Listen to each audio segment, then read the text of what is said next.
How do we use neuroscience to build new habits? I'm going to run down it. So we often think about habit formation as being something really, really complex, but I'm going to break it down so you can apply it to anything that you want to do.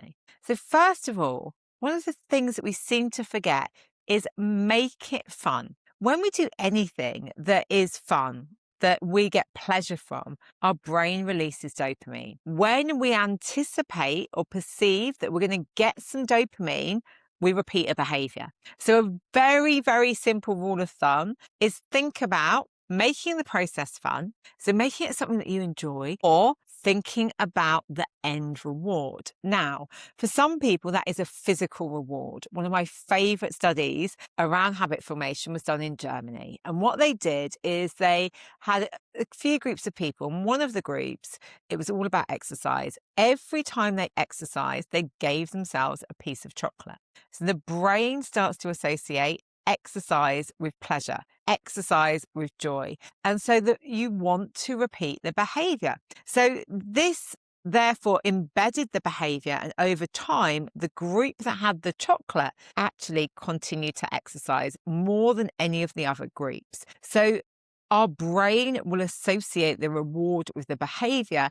And then when we take away the reward, if that association is strong enough, if the neural pathway has been built, we will repeat that behavior and continue to do so. So could be a little reward like that. Chocolate. I've heard so many people use star charts. We know on apps, anyone here do Duolingo? That streak, we don't want to lose it. So some kind of reward, or it might be how you feel afterwards might be that reward. And that might be because you've done something enjoyable or because it's really meaningful for you.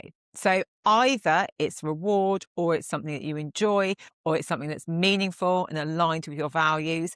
Any of those are going to be help with that dopamine response, which means we repeat the behavior. So reward first, enjoyment first, fun first makes a big difference. The second thing that we need to think about is the reminder or cue. What is the reminder to do this particular thing? So it might be that we link it to an existing habit. Everyone loves linking things to brushing the teeth because we do it twice a day. So I nearly said twice a week. We hopefully do it more than twice a week because we do it twice a day.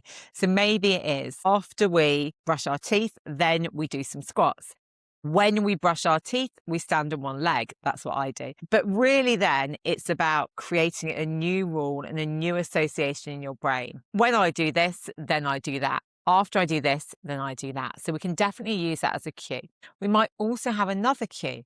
So it might be we set an alarm for a particular time to remind ourselves to do something. It might be that we have a particular event or existing habit, particular time of day, or there might be something that we have in our environment that reminds us. There's another great study where they turned pictures upside down to remind people to think differently. So look at this from a different viewpoint. Great. But over time, our brain doesn't notice that novelty. And so you'd have to keep doing it. So think about how you can create a cue in your environment. A really simple one.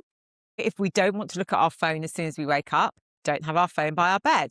If we want to do a journal, put our journal next to our bed. If we want to drink more water, put our water next to our bed.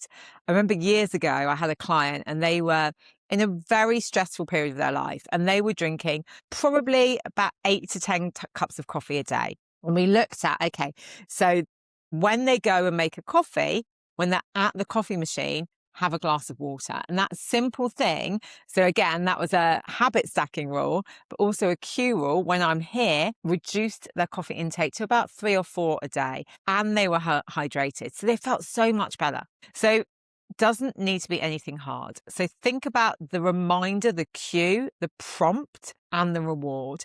And then think about how you can make it fun and enjoyable, or create fun and enjoyment. And that might be about having somebody with you. So it might be, again, if we go to a yoga class with a friend, we're more likely to continue going because we've got that psychological contract with our friend to go. So think about what you can do with the process that will mean that you're more likely to stick to it. But the key things here, prompt, cue, and reward.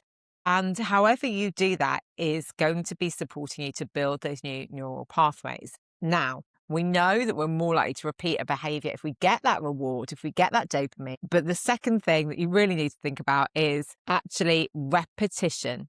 It's going to take time. So I've said before, many videos, some studies say 21 days, some say 66. James Clear says a lifetime. It does depend. In the real world, we have lots of confounding variables, lots of other things going on. So get clear on what consistency means to you.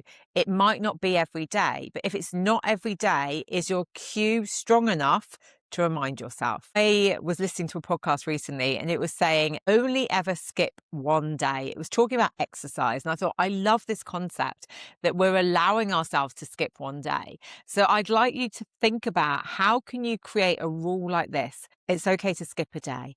Okay, if we're telling ourselves it's okay to skip a day, we're much more likely to stick to it than if we give ourselves this absolute all or nothing every day, because there'll always be some days that are harder. Or do we say 3 times a week or 4 times a week? Think about what works for you. There's actually some evidence that we get a better reward when we're journaling if we do it a few times a week than every day. And I think that's about creating space. So we've got our cue, we've got our reward, we understand what consistency looks like. I would then think about how can we actually build it into our day so we understand when we'll do it, as well as what will remind us, as well as how we'll feel. And this is really about reinforcing those neural pathways, reinforcing those rules so they're embedded in the basal ganglia and therefore they become habitual. Habitual means that we do it often. So that's what I really want you to think about.